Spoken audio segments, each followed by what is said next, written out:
주제는 울산 사회서비스 실태와 돌봄 서비스 과제에 대해서 허다로 도움누리 대표님께서 발표를 해주시겠습니다.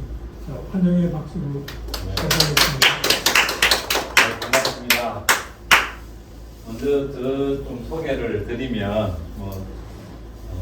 저는 여기 89년도에 부산에 있다가 그 전에 저 신발 공장 다니다가 신발 공장이 군대 갔다 오니까 다 없어져서 그리고 다 울산에 가야 된다 그래서 그때 저 부산 서면에서 단체에서 봤더니 현대중공 분들이 그때 부산으로 이렇게 쫓겨와서 계셨는데 김재태 씨하고 몇 분들이 그분들이 막 울산에 가면 그 노동조합도 활발하게 돼 있고 월급도 많이 받고 그런다 그래서 부산에서는 신발공에 맨날 두드러 맞다가 쫓겨다니다가 그게 주 일이어서 어제도 거기 금호상사 이런데 신발공에 다니다가 와서 삼주기계 고려화 한국경금속 저쪽에 원산공단에서 다녔습니다. 근데 진양화학도 다녔는데 지금 생각하면 아찔한데요. 거기 이제 장판 인쇄하는 데 있었는데 페인트 알료잖아요. 근데 이 청 작업복에 묻으면 빳빳해져요. 페인트로 묻으면. 근데 그거를 마시니까. 거기 조장님이 마술을 보여주시더라고요.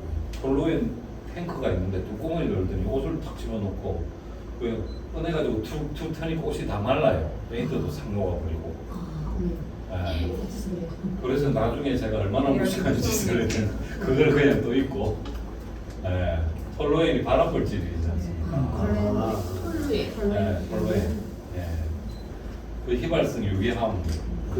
제가 나중에 환경운동을 하면서 보니까 그게 휘발성 유기화합물이고 인체에 치명적이고 면역에 그걸 줘서 백혈병이라든가 암을 발생한다. 그래 나와서. 안 만드시면 다행이에요. 정말 다행입니다. 모르면 용감해지는 거예요. 네. 환경운동연합에 이제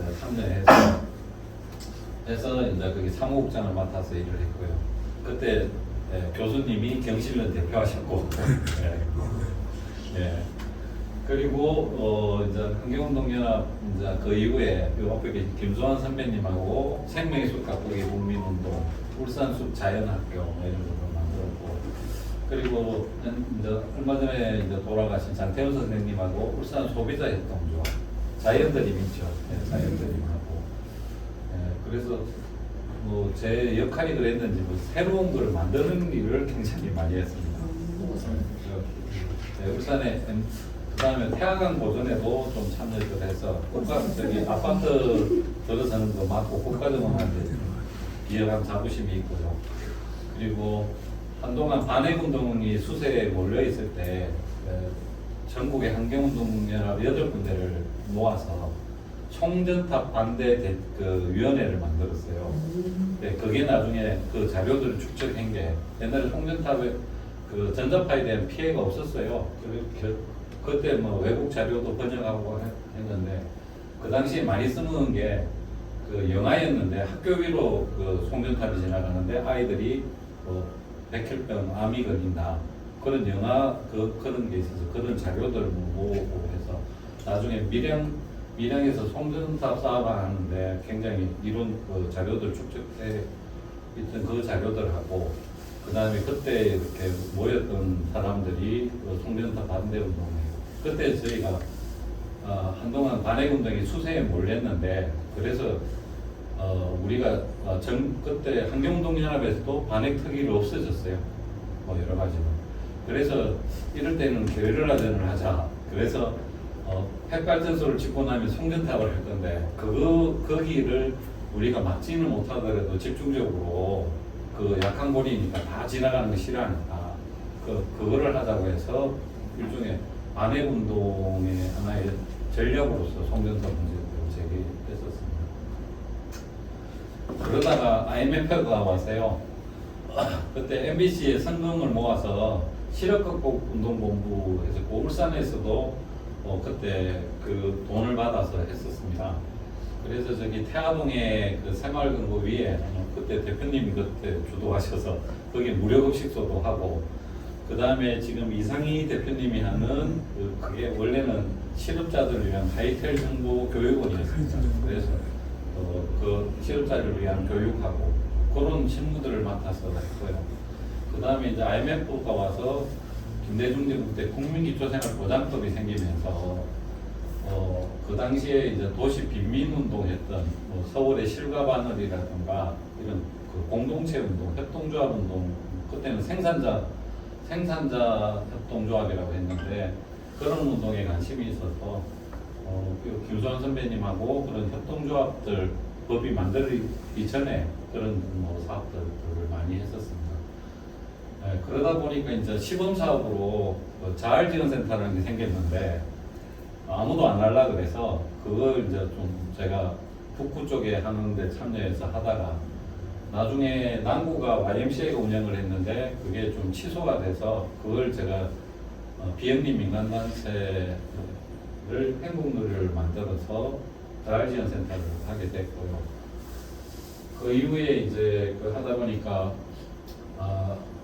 예전에 제가 그 노무현 대통령이 변호사 사무실이 있던 동구에 살았는데 예전에 이제 도시 빈민운동할 때 그 동네에 이제 아이들이 반시되니까 그 아이들을 모아서 방에서 공부도 가르치고 또 라면도 끓여 먹이고 그게 하던 게 이제 공부방이었습니다. 그걸 이제 노무현 정부 때 그게 제도화됐는데 저희는 뭐 그런 생각 그 이전에 어린이 문화센터라고 해서 한 2군데를 운영을 하고 있었고요. 그 제도화되면서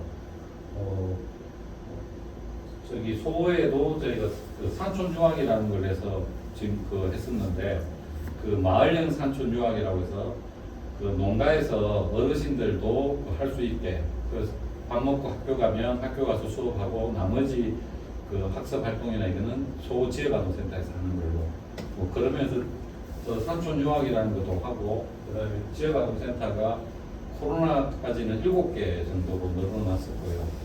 그 뒤에 코로나 기간 동안에 3군데 어려운 데가 포기하는 것 주로 교회 쪽에서. 교회 쪽에서 왜 포기하냐? 교회 안에 그 교육관이나 이걸 했는데 이제 아이들한테 관심이 없고 노인한테 관심이 있어서 그 노인복지 시설을 하겠다 이래서 그만두거나 또 지역아동센터는 또 자부담이 장소라든가 자부담이 한 1년에 한 500만 원에서 1000만 원 드니까 돈 들어간다고 포기하는 데가 있어서 공교롭게 3군데가 다 교회 쪽이어서 그 3군데가 인수를 해서 10개가 됐습니다. 그래서 울산에 한 7개 정도 되는데 한 6분의 1은 저희가 하고 있고요. 그래서 그거 하고 있습니다. 그리고 이제 그 도누리는 장기요양법에 의한 저희가 주간보호센터 현재 4군데, 남부에 2군데, 그 다음에 중구에 하나, 덕신에 하나, 그리고 이번 주에 저 동구에 방어진 거기 주차장 근처에 한 군데서 신고를 했습니다. 그래서 지금 현재 이제 그런 일을 하고 있습니다. 네, 뭐 그런 내용입니다. 오늘 제가 여러분들한테 좀 한 가지를 설명하기 위해서 자료를 준비해 왔습니다. 뭐냐면 아직도 사회복지라고 생각하시는 것들이 이제 사회복지가 아니고 사회 서비스로 전달 체계가 다 바뀌었습니다. 근데 이것들을 잘 모르세요.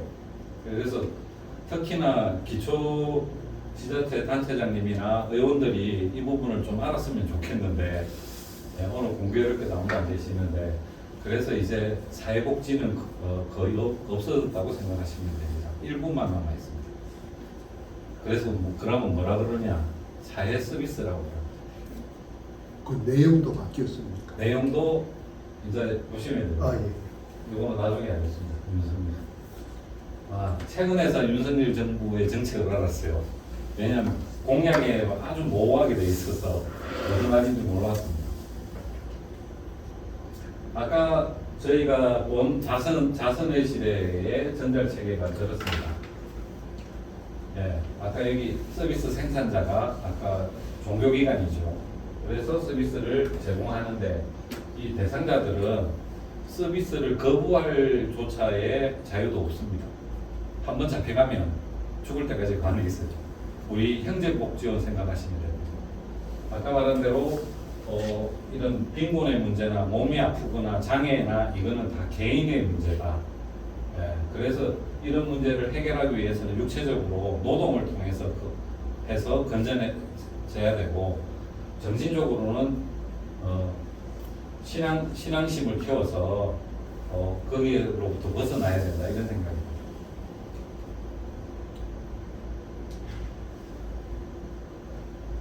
그 다음에 이제 그 근대 국가가 형성이 되고 산업혁명이 이제 지나면서 국가가 존재하면서 이제 국민에 대해서 최소한의 서비스들을 제공하는 거, 이게 사회복지입니다. 그래서 배고픈 사람한테 먹을 거 주고, 아픈 사람한테 치료해주고, 잠자리 없는 사람한테 해주는데 아까처럼 강압적으로 하지는 않습니다. 이제 선택은 할 수 있어요. 내가 이 서비스를 받을 건지 말 건지. 그런데 이제 기존에 그 종교기관들 였는데 이제 국가가 출연하지 않았습니까? 그래서 여기에서 재원을 사회주의 국가는 직접 하죠. 직접. 그런데 이제 서구 유럽에서는 이 종교기관을 사회복지법인이라고 해서 재원을 공급을 합니다. 그다음에 이 재원을 가지고 서비스들을 이제 제공을 하는데 최소한의 서비스라고 생각하시면 됩니다. 뭐 예를 들면 지금 방문 요양, 장기 요양의 방문 요양 서비스라는 게 있어요. 집에 가서 한 3시간씩 돌봐주고, 그 이전에 있었던 게 뭐냐면 가정봉사원 센터입니다. 그래서 전에 울산의 남구에서는 한 군데 있었어요. 남구복지관. 말 그대로 가서 일하는 사람이 가정봉사원이에요. 봉사예요. 그래서 이분들이 이제 기본적인 교육들 시키고 나면 최소한의 그 예산이 다 똑같아요. 동구든 북구든 뭐든 예를 들면 1억 5천만 원. 그러면 이 1억 5천만 원 가지고 예를 들어서 100명만 케어하면 됩니다. 근데 실제로는 한 1000명이 돼요. 근데 1000명을 안 합니다. 그냥 105명만. 뭐 줄어들 거 생각해서 최소 기준만. 그러니까 여기 열심히 안 하겠죠. 보조금을 받습니다. 일하는 종사자들, 사회복지사들 급여, 그 다음에 그 시설을 유지하는 차량이나 유지비, 그 다음에 뭐 이런 서비스를 제공하는데 뭐 들어가는 비용들, 그거를 만들어서 제로를 만들면 돼요. 그래서 이 당시에 유능한 사회복지사는 뭐냐, 어르신들을 많이 잘 보살피고 많이 모셔오고 이런 게 아니고 장부를 잘 만들어서 제로를 만드는 것. 그 다음에 그 서비스 제공한 것들을 서류로 잘 만들어서 입증하는 것.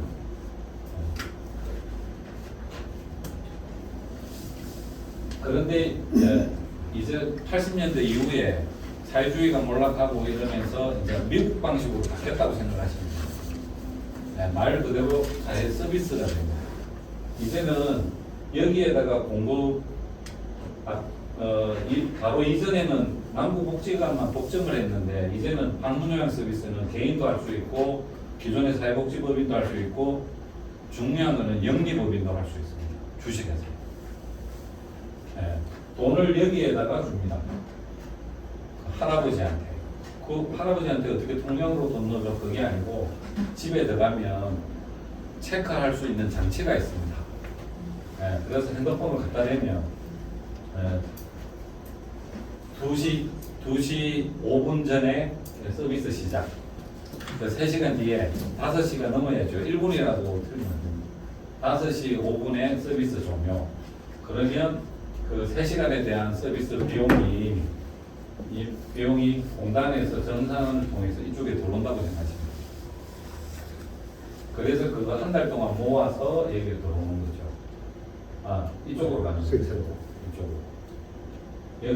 여기에서 이리 가는 거죠, 재원이. 누가 찍어도 되는 거네, 그럼? 아니고 자기 자격을 가진 요양보호사가 보호사. 서비스를 하는 사람. 그래서 그게 다른 사람이 찍으면 부정수급인 거죠. 뭐 그런 거 많습니다. 뭐 뭐냐면 이제 이분 노인하고 친해지잖아요. 그러면 하루에 3시간씩 하고 일을 안 하도 못해. 그냥 한 일주일에 2번만 와. 그 대신에 나한테 소고기 한 대씩만 사줘. 그러면 어르신이 카드 갖고 있다 그러고. 예, 뭐 그래서 이제 다 바뀌었습니다. 그래서 이 노인 장기요양 서비스만 아니고 최근에 그 사회 서비스 원이라는 거 들어보셨을 거예요. 거기에서 관리하는 사업들이 다 사회 서비스입니다. 그래서 옛날에는 여기가 대상자였는데 고객이 된 거죠. 고객. 예, 전에는 가정봉사원이 이 할아버지 집에 가서 서비스하는데 할아버지가 받을 건가 말 건가밖에 결정을 못해요. 그런데 지금은 이 할아버지가 봤더니 옆집에 그 김영감님 집에 오는 요양보호사가 훨씬 적고 몸매도 예쁘고 친절해. 내한테 오는 그 요양보호사는 나이도 많고 못생겼어. 말도 거칠하게 해. 그러면 바로 그날로 그 기관에다 전화해서 내일부터 보내지 마. 그 옆집에 그 김영감한테 거기 오전에 오고 오후에 내한테 와줄 수 있는가 물어보고 괜찮다면 거기 전화해서 이 아주머니 보내주세요. 그 다음은 또 고객. 그러니까 여러 가지 노력들을 안 하는 거죠. 서비스 개선이나. 이제는 누구나가 다 할 수 있기 때문에 그런 면에서는 서비스 질이나 이런 건 있는데 문제는 이제 여기 영리기업도 들어오게 했기 때문에 최근에 이제 그런 일이 벌어지고 있습니다. 그 주간보호센터는 아시죠? 서울은 데이케어 센터라고 영어를 쓰는데 하루 8시간 정도, 10시간 할 수도 있습니다. 어르신을 차로 가서 모시고 와서 저녁에 모시다 드리는데 아침에 간단한 식사 제공, 점심도 드리고 그 다음에 간식도 드리고 뭐 프로그램도 합니다. 여러 가지. 뭐 공예 수업도 하고 무슨 운동 프로그램도 하고 레크레이션도 하고 뭐 다양한 프로그램들을 합니다. 근데 최근에 대교가 눈높이가 애들이 없어요. 그래서 달동에 데이케어 센터를 열었습니다. 전국적으로 하고 있습니다. 지금부터 보시면 이제 눈에 띌 거예요. 정보석이가 광고. 컴퓨터 하다가 막 광고 나왔는데 이게 그거구나 이제 아실 거예요. 또 최근에 아까 말한 윤석열 정부의 이제 그 정책을 이제 알게 됐습니다. 이거 그 대통령 되고 나서 몇 달 뒤에라서 공약집을 뒤져봤더니 별로 다른 게 없어요. 그런데 그 윤석열 정부에서 하는 것들을 3가지로 압축을 하니까 딱 이해가 되더라고요. 첫 번째는 규모화. 규모화죠. 전에는 이제 시민주도, 노무현 문재인 대통령 때는 시민이 주도해서 이런 사회적 경제 기업을 만들어서 협동조합이나 사회적 협동조합을 만들어서 일을 했는데 여기는 이제 자본주도, 그러니까 자본주도니까 규모화하는 거죠. 그 다음에 고도화, 혁신, 이게 많이 좀 어려운데 케어링이라고 있습니다. TV에도 광고하는데 영탁이가 나와서 광고합니다. 그 쿠팡이라고 생각하시면 됩니다. 전국에 거기는 요양보호사를 파견하는데 만나지를 않아요. 그냥 신상 그 카톡을 통해서 등록하고 전부 다 전산물로 가서 처리하고 회사예요? 네, 케어링. 케어링이라고. 그 다음에 비슷한 것도 생겼습니다. 케어다, 케어레이션. 그 누가 만드냐? 보험회사들이 다 만들었어요. 그 왜 만들었냐? 요즘 예전에는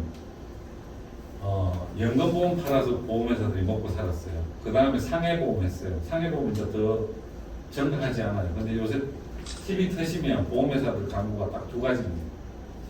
치매, 그 다음에 간병보험. 그러면은 이제 그 사람들이 많이 들었으니 이제 서비스를 곧 제공해야 되잖아요. 자기들 방식으로는 균질한 서비스들을 전국에 어디에서나 공급을 해야 되잖아요. 보험회사가 하려고 하니까 민망해요. 그래서 회사를 만듭니다. 케어링, 케어다. 그런 데를 저기 자본도 주고 해서 육성을 하는 거죠. 거기가 예비 사회적 기업입니다.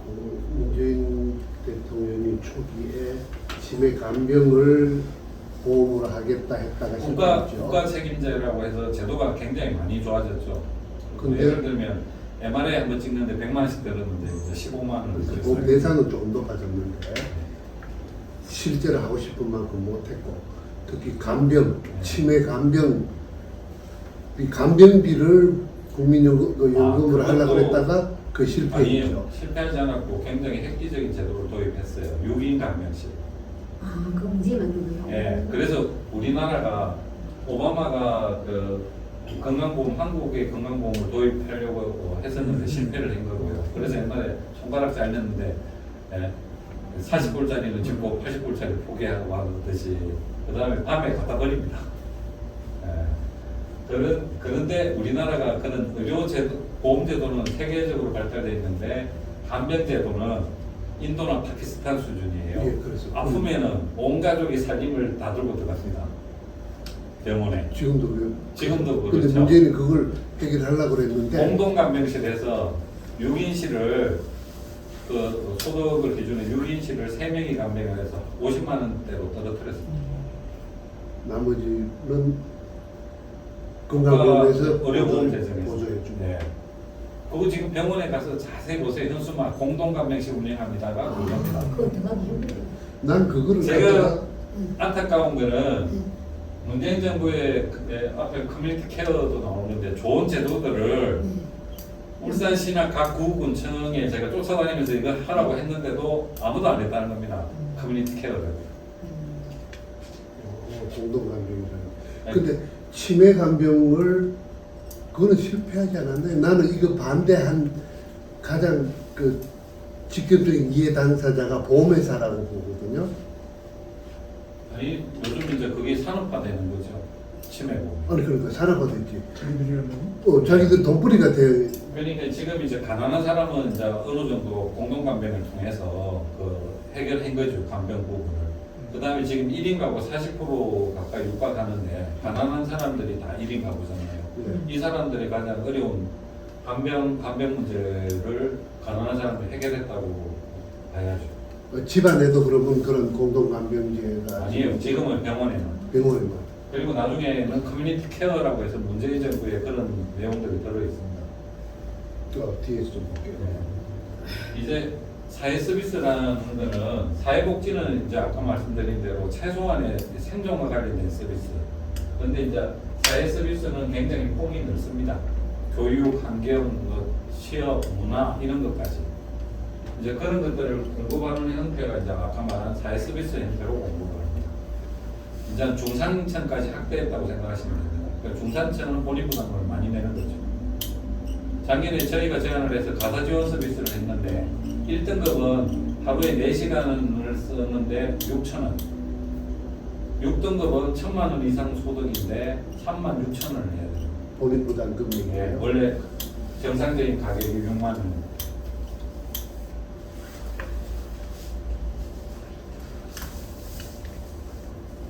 이제 사회 서비스가 많이 늘은 거죠. 예. 이제 주거도 예를 들면 이거 지금 이제 주공 아파트 우리가 말하는 LH 아파트를 가지고 노인의 주거 문제를 해결할 수가 없어요. 그래서 박원순 시장이 이제 그 서울 쪽에 했던 게 일종의 이제 한 100가구 정도의 주상복합 아파트 1층, 2층, 3층은 복지관이 들어갑니다. 거기 이제 독거 노인들이나 이런 걸 사는데 거기 이제 노인들에 맞게 돼 있는 거죠. 세면대도 높낮이가 되고 그다음에 그 가스레인지나 이런 것도 안전장치가 있어서 어느 정도 되면 그게 자동으로 꺼진다든가 그리고 어르신이 활동량이 얼마 이상 줄어들면은 전화해서 확인하고 그게 뭐 50% 이하 되면 출동해서 빨리 확인하고 그게 있고 또 서울에는 노인 지원주택이라고 해서 박원순 시장 때 연립주택이라고 생각하시면 됩니다. 20가구 이하 1층에 사회복지사가 있으면서 그 어르신들에 맞는 서비스를 제공하는 거죠. 프로그램도 하고 생일잔치도 하고 그런 주택이 만들어져서 지금 한 200가구가 넘어섰습니다. 서울에. 200가구. 조례는 예. 그런데 울산에는 한 가구도 없습니다. 서울도 뭐 도입됐다 보기도 힘들거든요. 그 이제 실험이니까 그 이제 그래도 100가구면 그래도 구에 몇 개씩은 있는 거잖아요. 그럼 이제 수업자가 되거든요. 네. 그래서 이제 이렇게 갈 겁니다. 그리고 이제 나머지는 이제 자본한테 돈을 빌려줘서 일본처럼 임대하고도 막 짓게 하겠죠. 아니면 이제 비어있는 빌라들 사서 하든지. 아까 말한 그 가난한 사람들은 그 안심주택이라고 하는데, 근데 울산에도 지금 벌써 지어졌어야 되는데 중구에 아마 올 연말에인가 완공되는 걸로 아는데 100가구만 지으면 되는데 욕심을 내서 180가구가 짓는다고 예산을 더 했어요. 근데 자기 그 구청하고 시청 그 예산을 확보를 못해서 못 지었어요. 다른 데는 4년 전에 벌써 다 지었는데 올해 완공될 겁니다. 그리고 서비스가 전액 국가인데 이제는 본인들이 부담을 해야 됩니다. 그 소득에 따라. 이제 서비스도 아까는 독점했으니까 남부국진안에서 마음대로 했던 거죠. 뭐 문제도 없고. 그런데 이제는 고객이 됐으니까 고객의 요구를 만족하지 않으면 문 닫습니다. 지금 장기요양기관들 중에 자기 월급 못 가져가는 데가 굉장히 많고요. 주간보고도 적자가 발생하는 데가 많습니다. 미국은 70년대, 일본은 80년대, 우리는 장기요양이 도입된 미국 80년대, 90년대, 우리는 2000년대. 장기요양 서비스가 도입되면서 사회 서비스화한 거죠. 그래서 노인복지는 전체가 다 사회 서비스화했습니다. 못하고 있는 거는 시장을 할 수 없는 것, 장애인 생활시설이라든가 주로 장애인 관련된. 이게 그 영리 사업화 되면 네. 뭐 이런저런 부작용이 있다 하고 반대를 했었는데 네. 현재 그 상황은 어때요? 이게 이제 앞으로 이제 본격적으로 나타날 거예요. 아까 뭐 케어링, 케어당 이렇게 해서 전부 다 자본화될 겁니다.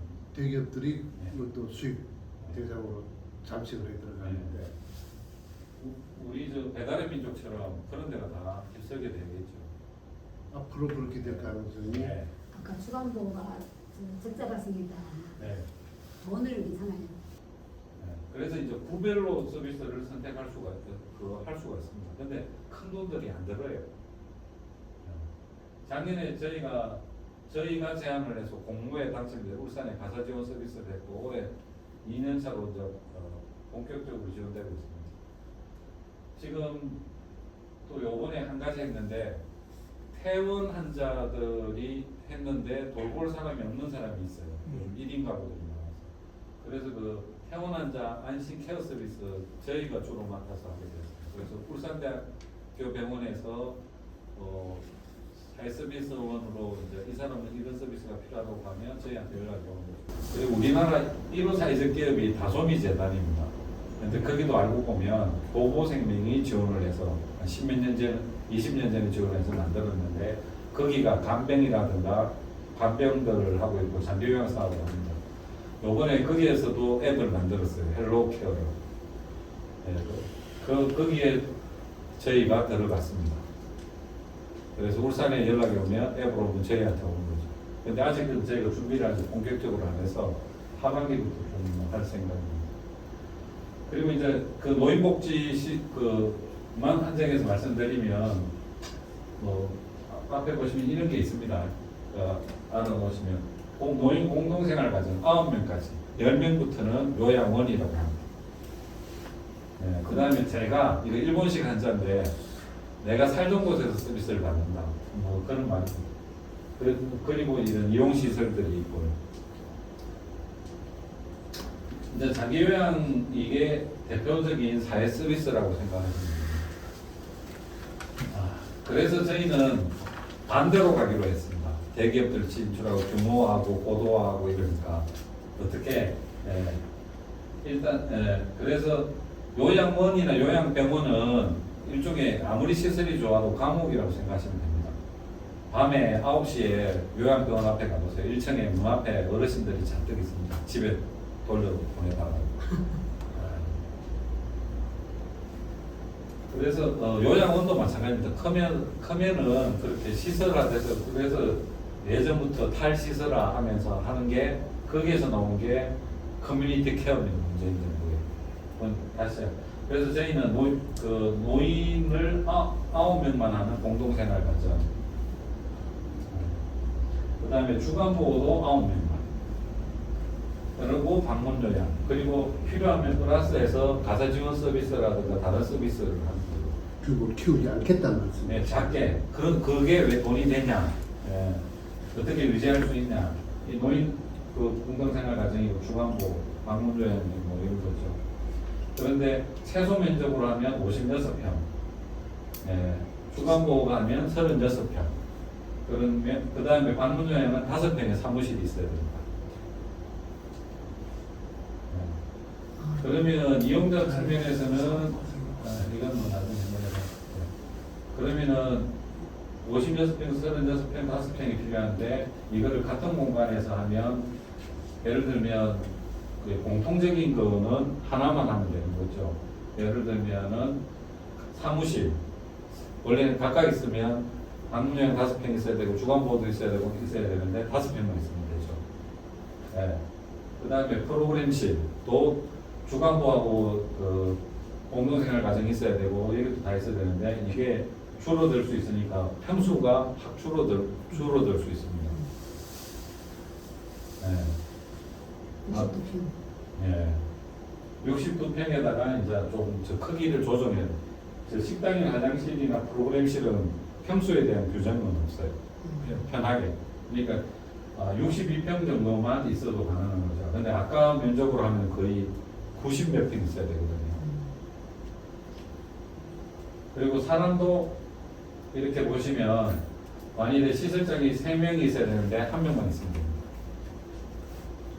제가 합쳐놓은 겁니다. 그 다음에 플러스해서 살 서비스 하면 4명 있어야 되는데 1명만 있으면 됩니다. 그 다음에 이 임금이 제일 많이 나가는 시설장이 주는 거죠. 그 다음에 사회복지사, 간호조무사도 1명만 있으면 되고 사회복지사도 줄면 되고요. 예. 그래서 작게 하면서 서비스 질을 높이고 일하시는 사람들도 근무가 좋은 거죠. 9명 정도 모집하기는 어려운 거 아니니까. 예. 그리고 여기 임금 지급 비율이 있어요. 그러니까 주간보 방문요양은 그 비용을 받은 거에 86.6%를 임금을 줘야 되고 노인 공동생활 같은 줘야 되고 주간보호도 이렇게 줘야 되는데 그렇게 작게 했을 때 굉장히 이런 충족도 되고 이거는 뭐 전에 좀 하시려는 분들한테 하는 거고요. 그래서 저희는 지금 예를 들어서 중구에 24명 시설 80명인데 9명만 하고 방문요양, 방문목욕 세 가지 하고 있고 남구에도 31명인데 120평인데 9명만 합니다. 이 사무실에 2배 정도인데 9명만 하니까 쾌적하고 좋겠죠. 운동시설도 있고.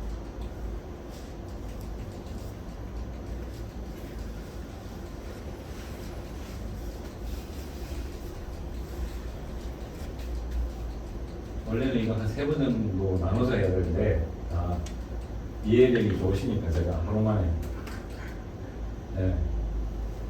문재인 정부에서 했던 게 커뮤니티 케어입니다. 노무현 정부의 이런 것들을 발전시켜서 그러니까 뭐냐면 자기가 태어나서 생활하던 곳에서 내 고향이 아니어도 내가 울산에 와서 동구에 살았으면 거기 20년 살았으면 거기에서 서비스를 받다가 돌아가시는 게 가장 어르신도 행복하고 정부로서는 비용도 적게 들고 일자리 창출도 되고 그래서 저기 뭐 서울에 요양병원이 거의 없어졌습니다. 왜냐하니까 사회적 입원이라는 걸 해요.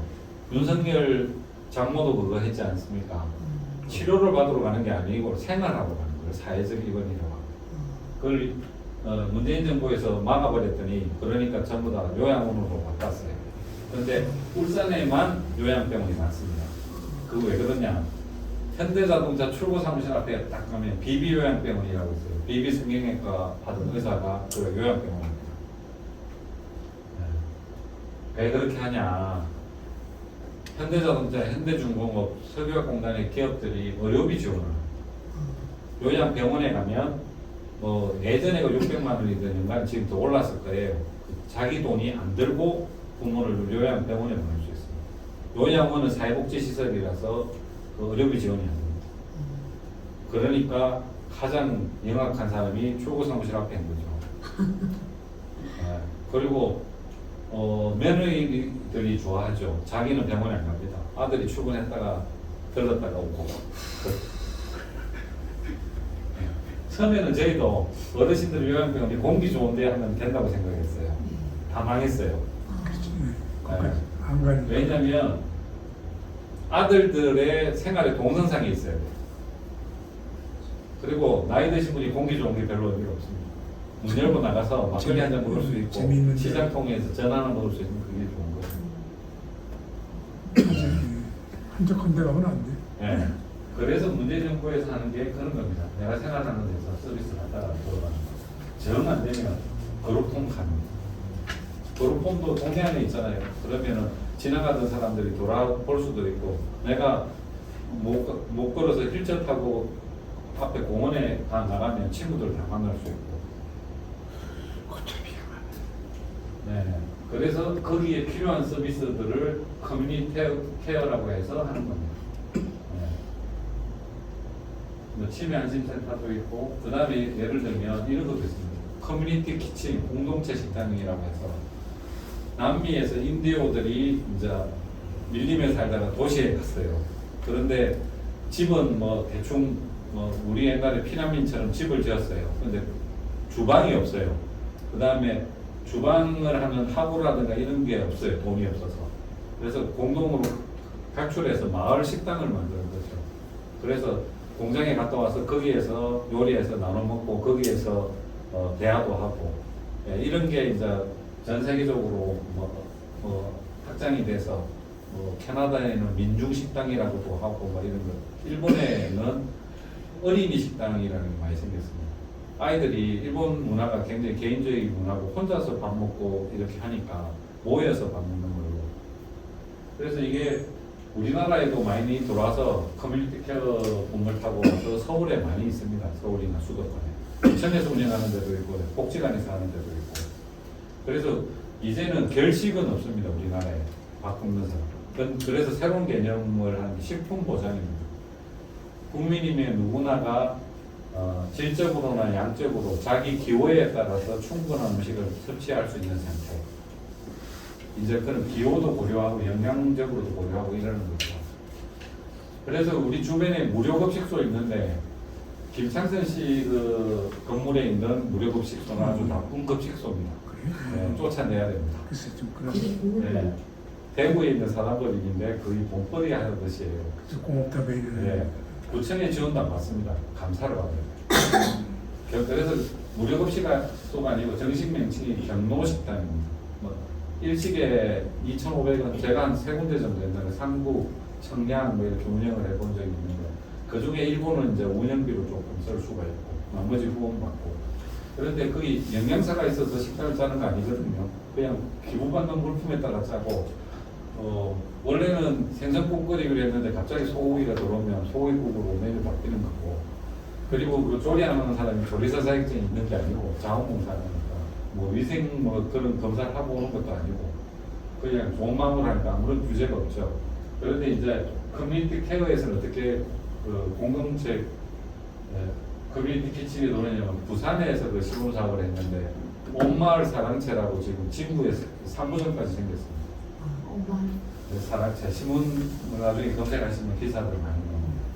거기 12,000원짜리 밥을 어르신들이 2,500원만 내면 먹습니다. 영양사가 있고 영양사가 어르신들의 건강 상태에 따라서 일반식과 연하식 부드러운 게 있고요. 그거를 조리사 자격 가진 사람들이 위생적으로 조리를 합니다. 그래서 걸어서 올 수 있는 사람은 걸어서 와서 하고 안 되는 사람은 12,000원짜리 고급 도시락을 집에서 먹는 거죠. 그 소득 수준에 따라. 무슨 동네에서? 네? 무슨 동네요? 지원받아내요. 돈은 그러니까 아까 말한 장기요양처럼 그렇습니다. 사회 서비스니까 생각하시면 본인 소득에 따른 분담금만 내는 거죠. 정부가 돈을 내는 거죠. 네. 부산에 아까 잘 됐던 네, 진구에 있습니다. 진구. 네.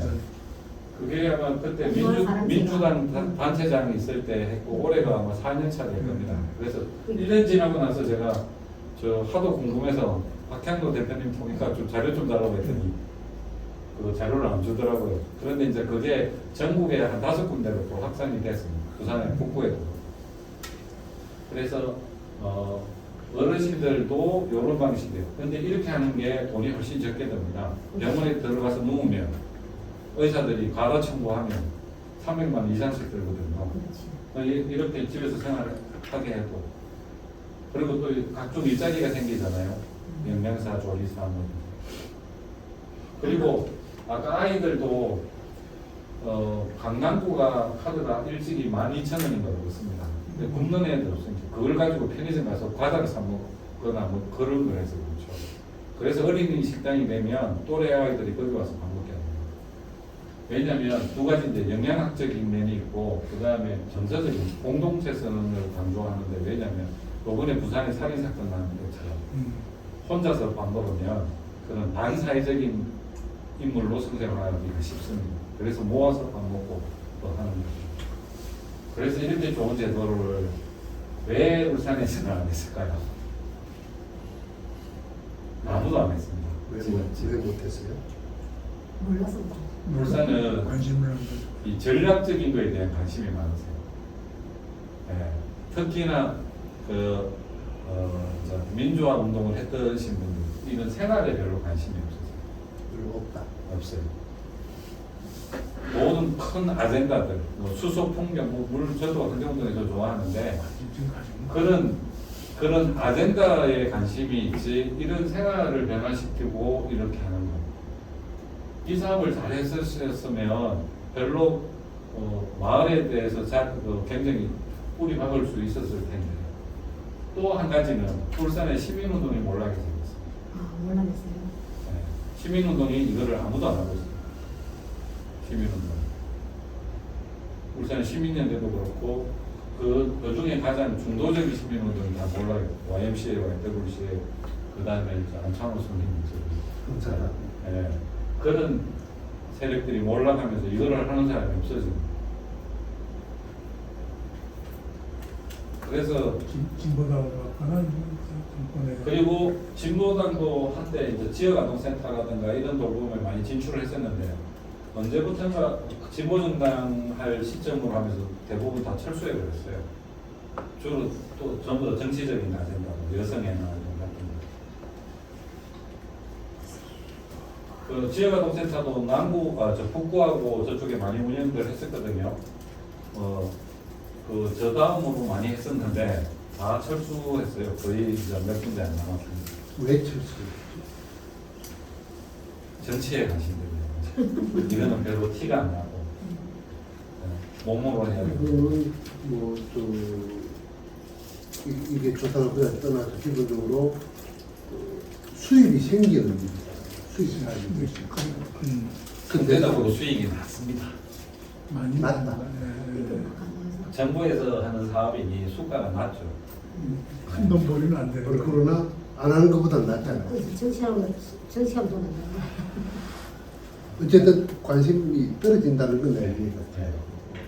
이거 중요하지 않게 생각하고. 예. 그래서 뭐 통일 문제 이런 건 중요하니까 그런 데는 온통 다 모여서 뭐 행진도 하고 뭐도 하고 캠페인도 하고 뭐 하는데 이 생활에 대한 거는 관심이 없었어요. 그건 중요한 문제. 예. 그러니까 너무 큰 큰 문제예요. 이슈가. 그러니까 다들 양반들이세요. 큰 정치가. 대의명분, 정치적인 소위 말해서 생활 정치에 대한 관심이 없어요. 적어도 이쪽 분야에서는. 그래서 같은 민주당이라고 보면 수도권에는 이게 굉장히 관심들이 많아서 의원들이 그런 것들 보고들을 많이 했는데 심지어 국민의힘도 민주당이 그렇게 하니까 자기들도 따라가는 거죠. 김문수 같은 무한도를 보고 이런 것들을 해서 예. 이상으로 경상도 지역이 제일 천박합니다. 그러면서 울산, 부산 이런 쪽에. 저런 거 신청을 하면 우선 거의 살을 안 해. 그래서 신청이 떨어지고. 그래서 이런 일이 어떻게 생기냐 아무도 관심이 없어서 마을기업이라는 제도가 생겼어요. 남구청 공무원이 새벽 공문을 가져와서 이것 좀 해주세요. 그래서 제가 아까 사업했으니까 잘 지부장했고 마을기업 회장했고 사회적 기업 대표회 회장했는데 우리 쪽에서 이걸 상관왕이라고 하는데 전국에서 상관왕 하는 사람이 별로 없습니다. 근데 또 요새 여기 다니면서 강의를 많이 하시던데 예. 그 정치인들이나 시민단체 상대로 네. 좀 얘기를 좀 많이 하시. 이래야 안 되는. 불러줘서. 안 불러줘서. 아니 네.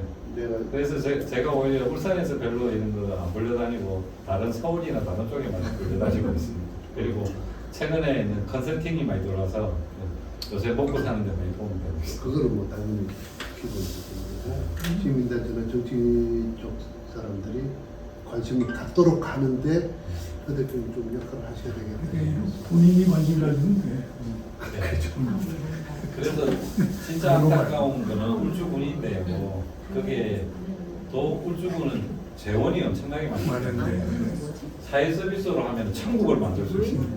제가 그런 말 했는데 그렇죠. 천국을 만들 수 있다. 일주일에 아무도 와서 운동 안 하는 체육관 운동장만 자꾸 만들어 잡고. 그럼 저 소에 그 차도 몇 대 안 다니는데 인도하고 그에서 알루미늄으로 이렇게 허리까지 채워놔서 노인분들이 길을 못 건너요. 그 수호를 김사생이 그거 해달라 해서 만든 거니까. 그러니까 그런데 그런 돈을 쓸 정도고 그리고 지금 원전 지원금이 1,600억이나 묶여 있습니다.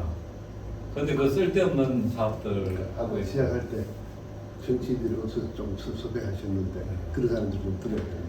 예를 들어서 병원 동행 서비스 이런 거를 울주군에 도입해 보십시오. 시골에 있는데 노인들이 몸 아픈데 병원에 데려가지고 내가 임신했는데 한 달에 2번 병원에 데려가지고 그리고 돈 얼마 몇 억 안 들어도 할 수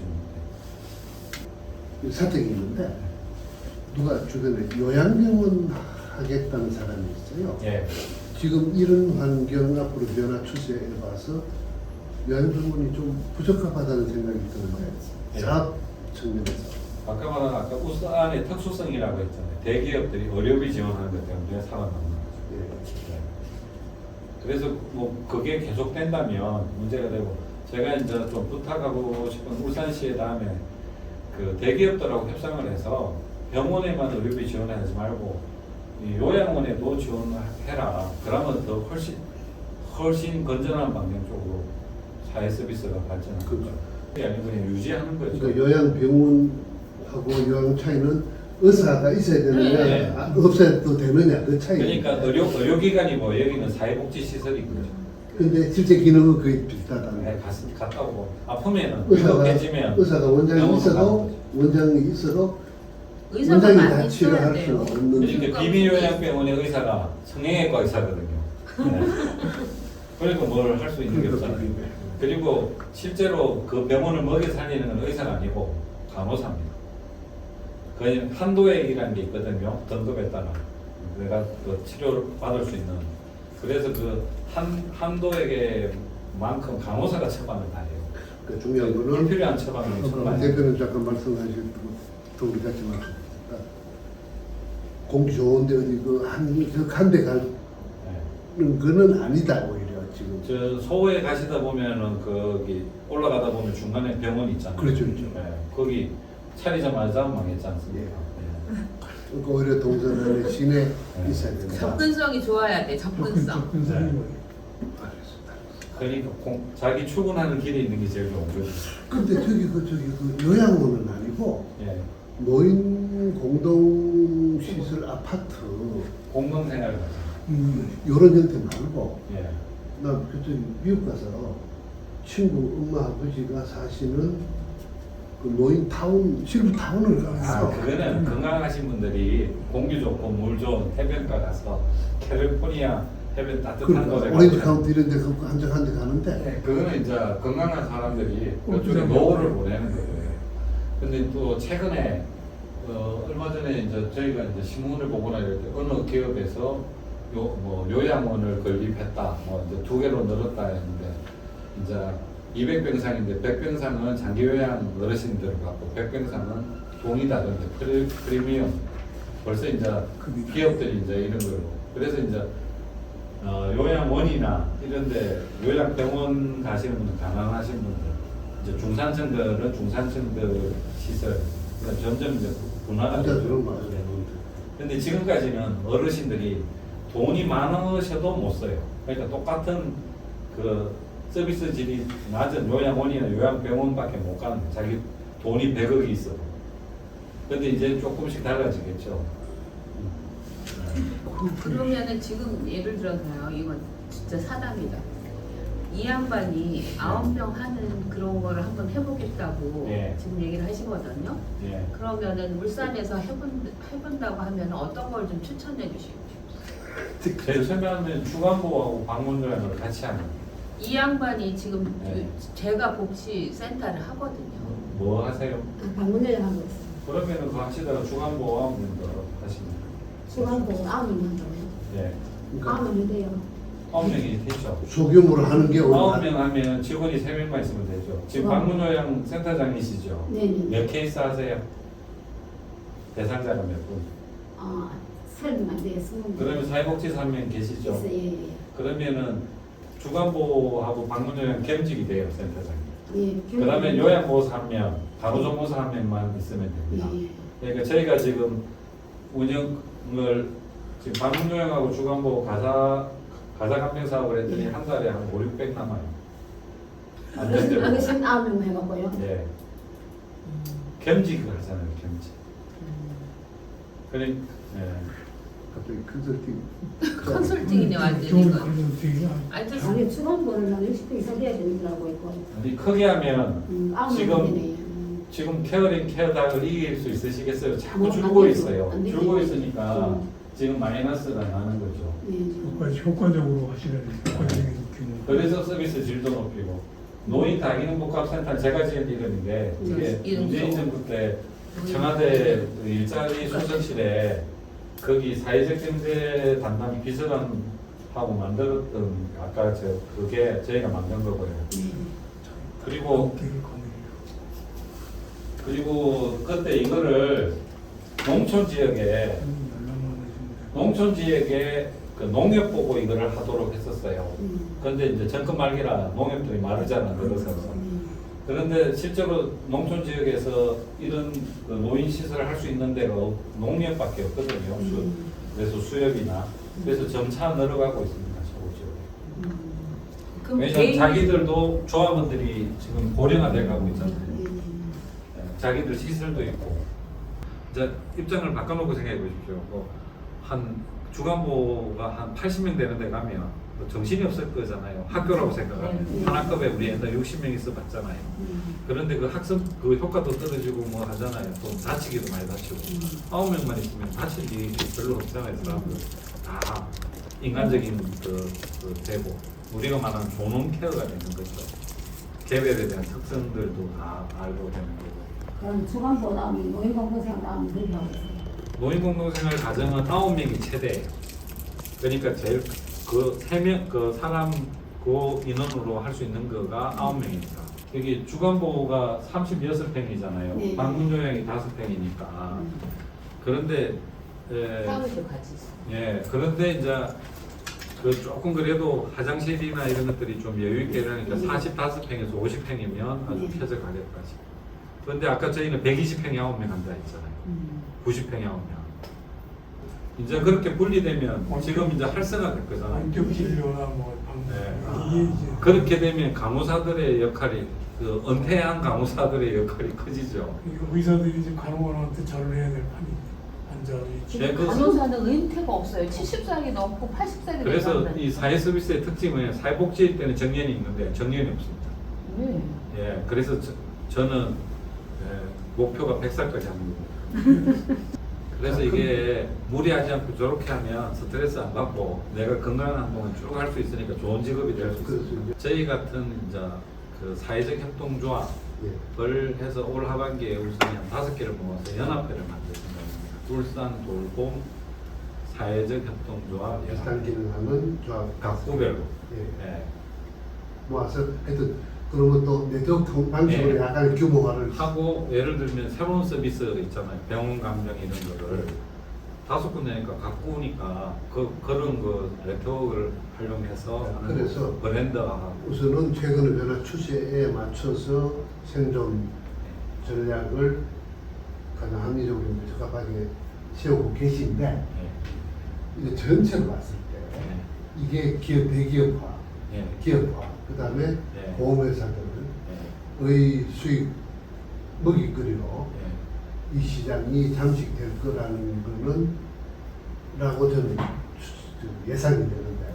그거는 이제 이게 이제 이럴 때 이제 저희가 선거가 중요한 건데 어떤 정권이 들어서냐에 따라서 시민 주도의 방점을 둘 건지 자본의 주도의 방점을 둘 건지에 따라서 판도는 달라져요. 자, 그런데 이 사회 서비스 형태로 개념이나 성격이 바뀌면서 네.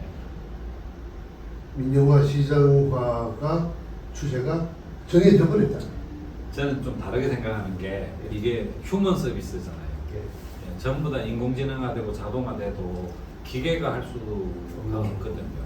그래서 저는 아까 말씀대로 규모와 고도와 이 반대로 가요. 오히려 인간적인 서비스를 더 강화하는 쪽. 으로 갈 것이다. 저희는 이제 그렇게 목표를 설정하고 그렇게 가고 있는 거죠. 예. 기업 서비스 분야에서는 대기업의 독점화, 규모화가 무한 그건 안 될 것 같아요. 왜냐면 일단 당장에 요양보호사들이 핸드폰 조작을 못해요. 네. 네, 그리고 얼굴도 한 번도 안 보잖아요. 근데 우리는 꼭 한 달에 한 번씩 모여서 잔치하듯이 하거든요. 요양보호사들 와서. 네. 그래서 저희 대책은 이제 반대로 더 인간적으로, 네. 또 그다음에 소규모화를 통해서 더 인간적으로.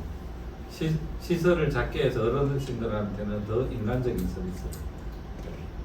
그렇게 하면 대기업의 시장 잠식에 저항해서 살아남을 수 있고. 저는 그렇게 생각하고 지금 그래서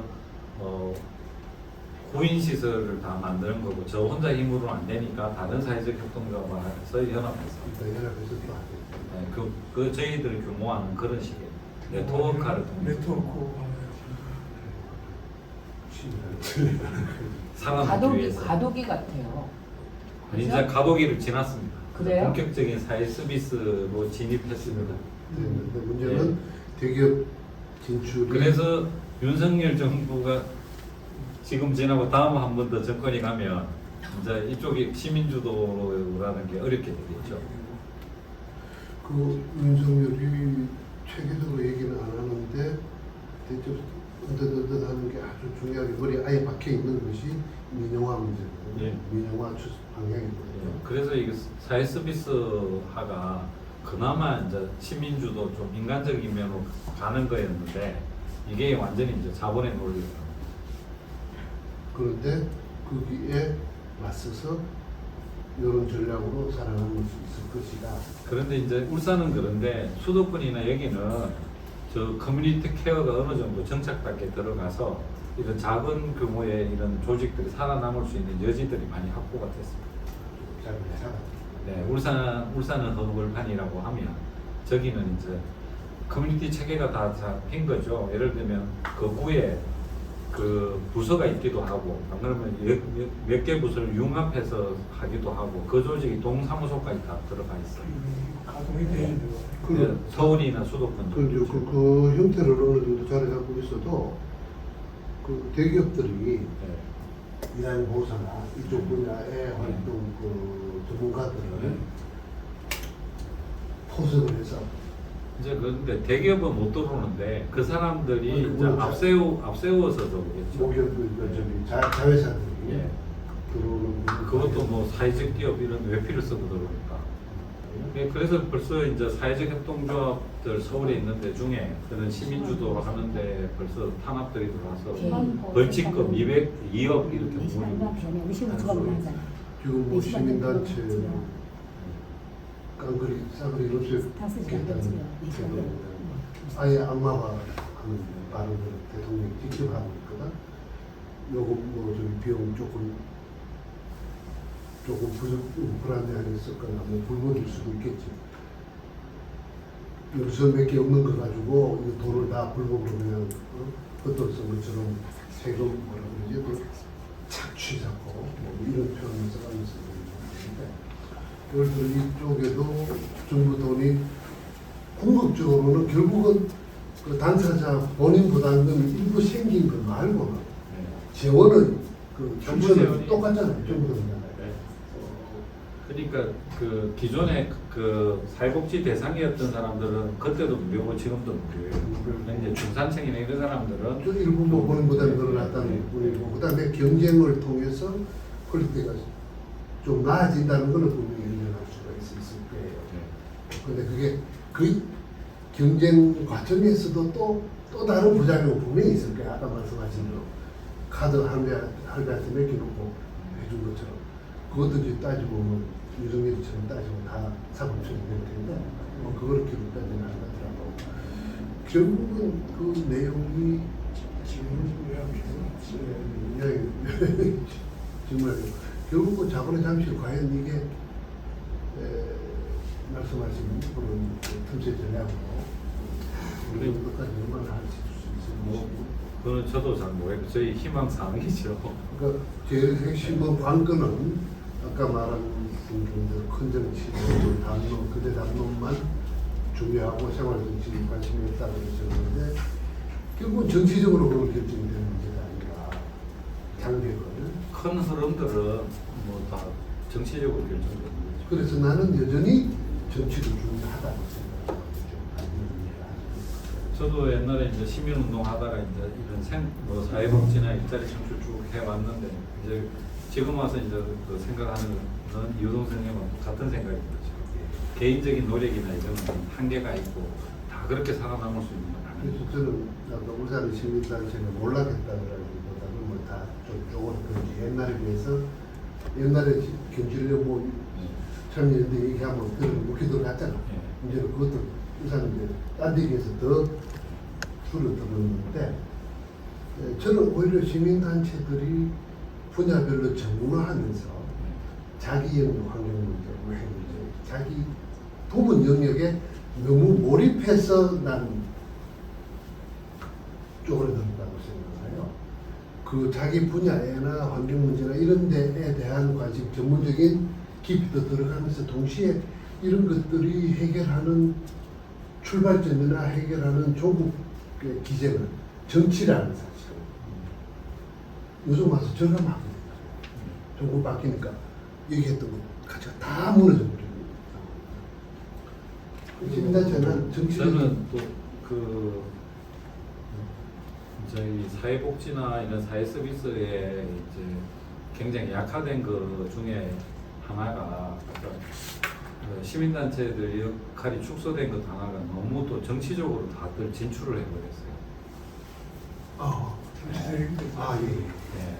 그러니까 저는 뭐 여러 가지 이유가 있겠지만 너무 그 시민단체들이나 모든 노동단체들이나 이게 너무 정치화한 것도 하나의 원인이라고 생각합니다. 뭐 오늘은 여기까지 하겠습니다. 예, 오늘 발표해 너무 잘 들었습니다. 주신 오다로 대표님께 다시 한번 큰 박수로. 이제 이거 컨설팅을 받아야 되겠다. 네, 빨리빨리 난 명함 그- 받아갖고 와. 초점은 조금 달랐는데 네네. 두 번째 들으니까 이제 조금 이제 앉으시